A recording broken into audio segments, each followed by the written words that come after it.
জেলা ক্রীড়া সংস্থা থেকে আমি ডিসি মহোদয়ের কাছে অনুরোধ করব যে আমাদের সাতক্ষীরা থেকে যারা প্রতিবন্ধী হোক, হুইলচেয়ার হোক, সব ধরনের স্পোর্টসের সাথে ইনভলভ আছে তাদের সবাইকে একত্রিত করে তাদের একটা ভালো সম্মান দেওয়ার জন্য।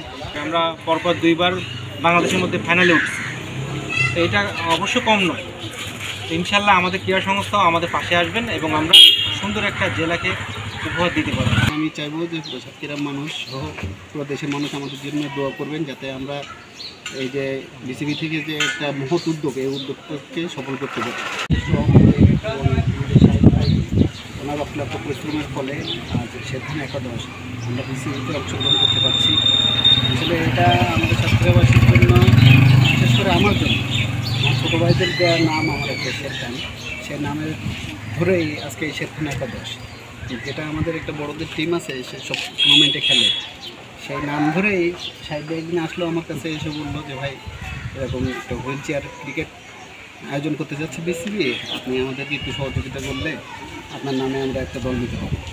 আমি সাহেব ভাইকে আশ্বস্ত করলাম যে আমি আপনাদের পাশে থাকবো। তার উপর ভিত্তি করে সাহেব ভাই ঢাকাতে যাই, যে রেজিস্ট্রেশনের জন্য আমাদের দলের নামটি দেয়। মহান আল্লাহর অশেষ রহমত, সে নামটি বিসিবি থেকে অ্যাকসেপ্ট করে এবং বাংলাদেশের 8টি দলের মধ্যে আমাদের একটি দল সেখানে একাদশ physically challenge wheel chair cricket, এই নামে আমরা অংশগ্রহণ করতে সক্ষম হয়েছি। এবং আজকে রাত 10টা 30 মিনিটে আমরা সাতক্ষীরা থেকে ঢাকার উদ্দেশ্যে রওনা হব। এটা আমার কাছে যেমন গর্বের, আমার মনে হয় পুরো সাতক্ষীরাবাসীর কাছেও একটা গর্বের, কারণ আমি একজন সাতক্ষীরাবাসী। এই জন্য হুইলচেয়ার ক্রিকেটে আমাদের সাতক্ষীরা থেকে টিম ওনার সাইদুর অপু। আপনারা সবাই জানেন যে সাতক্ষীরা অন্যায়ের বিরুদ্ধে প্রতিবাদী সংগঠন, এই অন্যায়ের বিরুদ্ধে প্রতিবাদী সংগঠন থেকেই মূলত এই টিমটা নেওয়া হয়।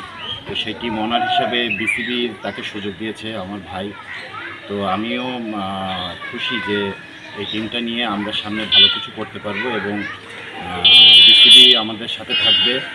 আর হচ্ছে শুধু বিসিবি বলে কথা না, আমাদের সাতক্ষীরা থেকে জেলা ক্রীড়া সংস্থা থেকে এখনও যতটুকু শোনা গেছে যে এখনও উদ্যোগ নেয় নাই। তো আমরা আশাবাদী যে সাতক্ষীরা জেলা ক্রীড়া সংস্থাও আমাদের উদ্যোগ নেবে। আমাদের হুইলচেয়ার ক্রিকেটে যারা আছে, শুধু হুইলচেয়ার ক্রিকেট বলে কথা না, প্রতিবন্ধী ক্রিকেট অনেক ধরনের স্পোর্টসের আমাদের সাতক্ষীরা থেকে অনেক ভালো ভালো জায়গায় খেলা করতেছে। তো এই প্রতিবন্ধী যারা আছে কিংবা হুইলচেয়ারে যারা আছে তাদের সবাইকে একটা ভালোভাবে দেখাশোনার ব্যবস্থা করবে।